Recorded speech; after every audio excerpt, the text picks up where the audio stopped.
Hey everyone, Dan here again. In this video I am working towards creating my big bold car graphic in vinyl for the back wall in my garage. I'm not settled completely on what I'm going to do with that yet, but in this video I'm going to use a few techniques that I know I'm going to need to do the big one. So I have already had a go a few months ago at smaller projects like this Golf I made out of vinyl, all done from a photograph, and that's like another angle. And if you've not seen the video for these, I'll leave a link in the description for that. You can check that out later. But for now, we're just going to work on a slightly larger project, use a few simple techniques. You should be able to follow along at home. You don't have to do it in vinyl. You can just do the vector work. It's up to you. And we'll see what we get. So we've got the photo imported into the iPad, and now we can have some fun. I'm going to use the pen and pencil tool, trace all this out. I'm not sure at this point if I'm going to use the stroke line or not. I'm going to put it in, and then we can try it a few different ways at the end.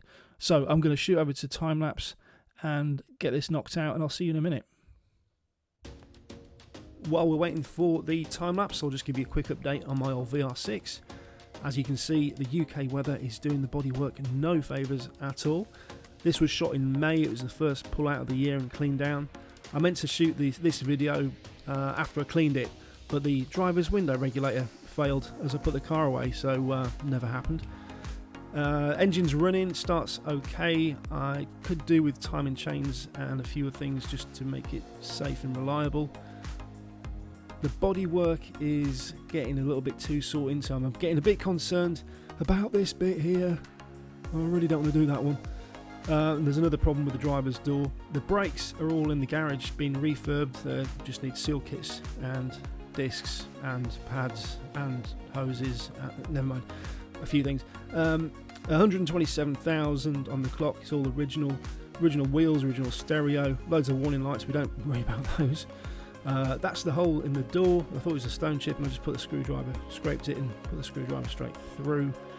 And that's about it from what I know. Oh yeah, and the radiator's leaking, so that's got to get binned and replaced. So let's get back to time-lapse.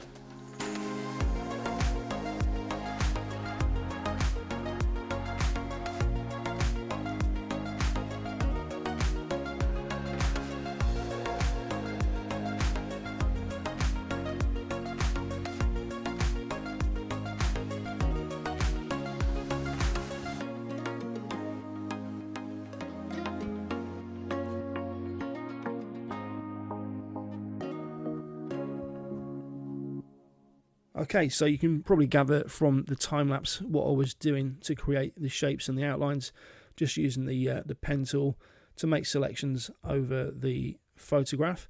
I'm going to just quickly show you the rest of it because it is all finished now. Let me go back into layers, and I'll just start turning things back on. Got to admit, my layer discipline has gone out the window.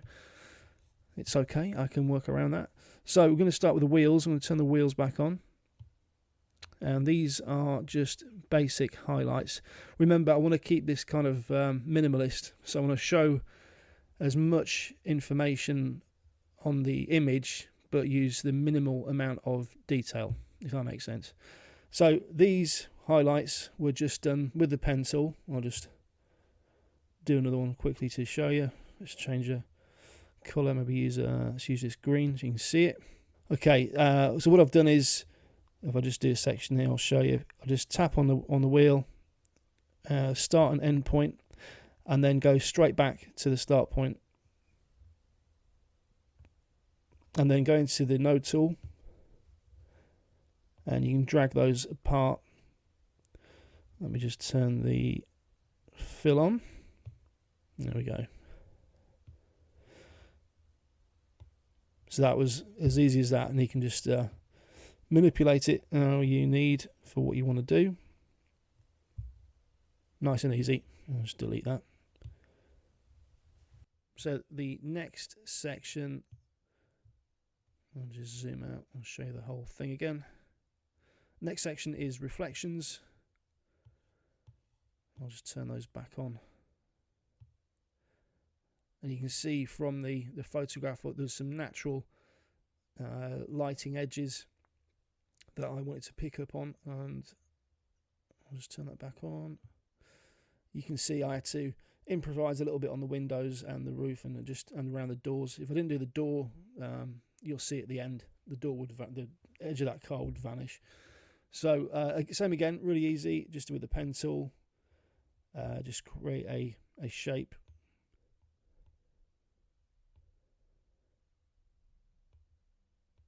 Something like that will do. We'll go back into the node tool. Let's just give it a fill so we can see what we're doing.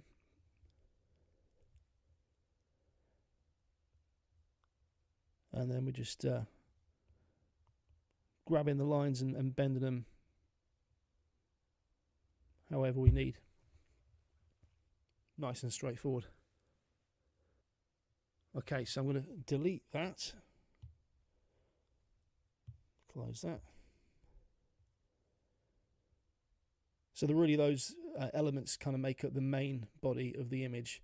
Now, to keep the simplicity there, what I've done is create a single colour background, which is the same colour as the car. So I'll just turn that on.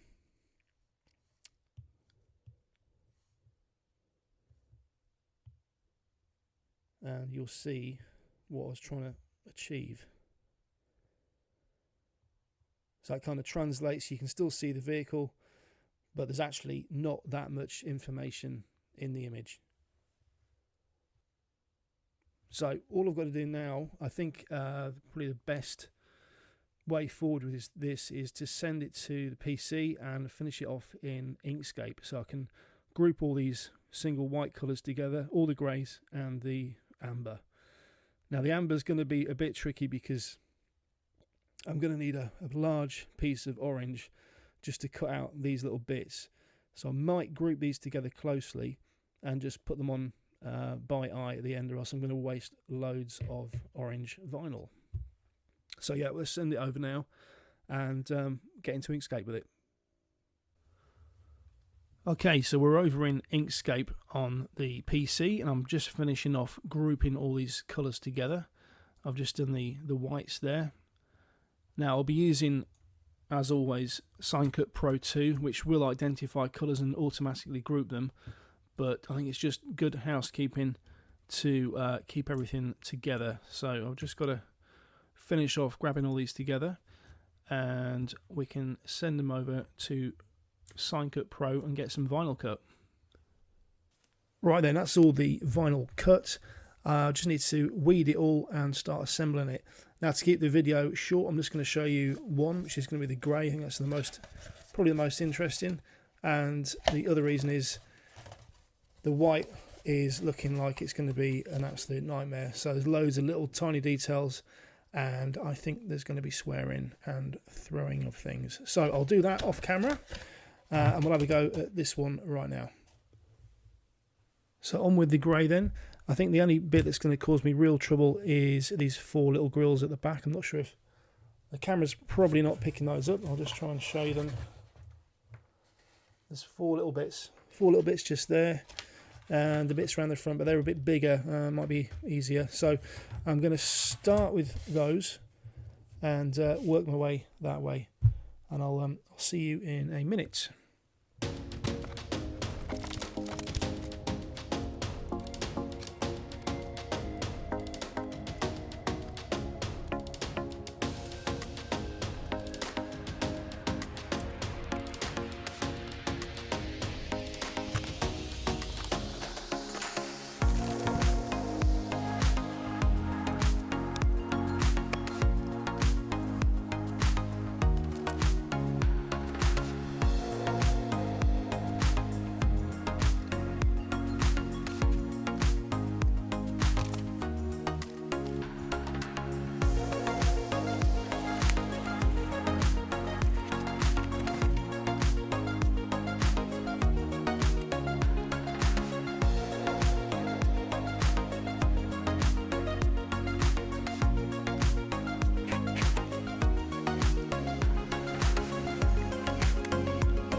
So here's the finished article.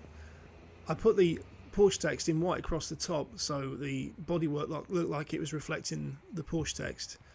And then I suddenly had this idea of I should have done like a mirror of the Porsche text across the bodywork. I didn't think of that until like right at the end. So it would look really cool, but I'll bear that in mind for another project. We'll do that again some other time. So I'll take this opportunity to say thanks for staying with me to the end of the video. If you haven't already liked and subscribed, please do consider doing so if you have found this informative or interesting. For those of you that have stayed to the end, I'm just going to give you a quick heads up for the next video as a little reward. I've actually had a viewer send me some pictures of his car for me to basically have free reign and create some art from. So I'm working on that right now. It should be out in a week or two, depending on my progress. And that just leaves me with